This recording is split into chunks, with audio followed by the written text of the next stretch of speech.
Эми бул бөлүмдө бул алым айтып жатат. Ширктен коркуу бөлүмү деди. Ширктен не себептен коркушубуз керек ширктен?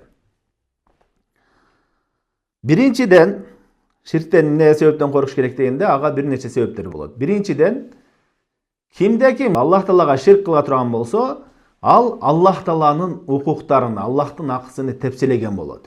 Түшүнүктүбү? Бул зулумдуктун эң чоң зулумдугу ушул ширк кылуу. Анткени укуктардын, акылардын эң жогоркусу кимдики? Аллах Тааланын акысы.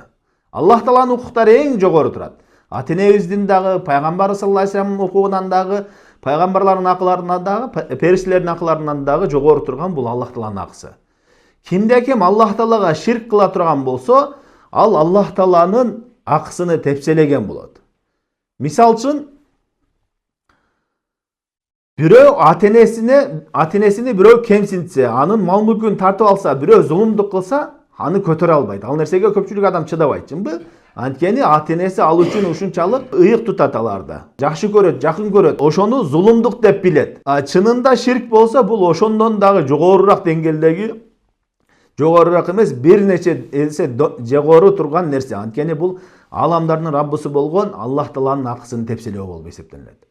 Ошон үчүн Аллах Таала Куранда айтат, Лукманул Хакимдин осуяттарынан. Ал айтат: "Я бунайя ла тушрик билла". О балам, Аллах Таалага ширк кылбагын деди. Инна ширка ла зулмун азим. Албетте Аллах Таалага ширк кылуу бул эң чоң ширк, эң чоң зулумдук деди. Демек, ширк кылуу бул Аллах Таалага ширк кылуу эң чоң зулумдук.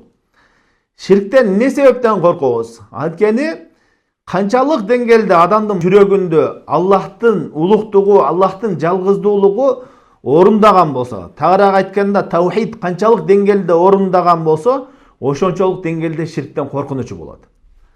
Бул кандайча дегенде, мисалы бир адам өзүнүн ата-энесин ушунчалык сыйлайт да, ушунчалык жакшы көрөт.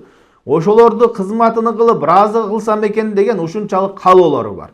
Ошондой адам, чын жүрөктөн ошондой каалоолору бар адам.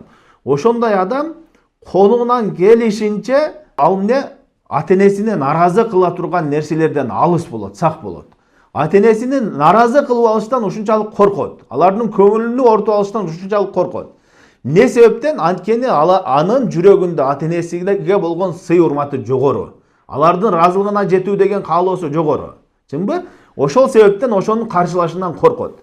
Ошондой эле кимдин жүрөгүндө канчалык деңгээлде таухид орундаган болсо, Аллах Тааланын жалгыздуулугу орундаган болсо, Аллахты улуктоо орундаган болсо, Аллах Таалага кулчулук кылуусу ушунчалык күчөйгөн болсо, ошончалык деңгээлде ошол нерсени бузуп коюучу ширктен коркунучу болот. Түшүнүктүбү? Эгерде кимде-ким айтса, мен ширктен коркпойм десе, демек анын жүрөгүндө Аллах Таалага болгон улуктоосу, таухиди Аллахты жалгыздоосу ошончалык деңгээлде алсыз аны. Мындайча айтканда, ширктен коркпойм деген адам не деген мааниси? Сөзүнүн мааниси эмне?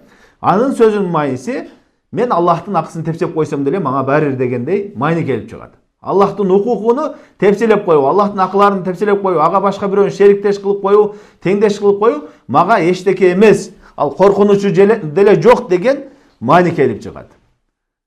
Аллах Тааланы чындап улуктаган адам, Аллах Тааланы чындап жалгыздаган адам, ал ушунчалык жүрөгүндө коркунуч болот, ушул ширкке түшүп калбасам экен деген ушунчалык коркунучу болот.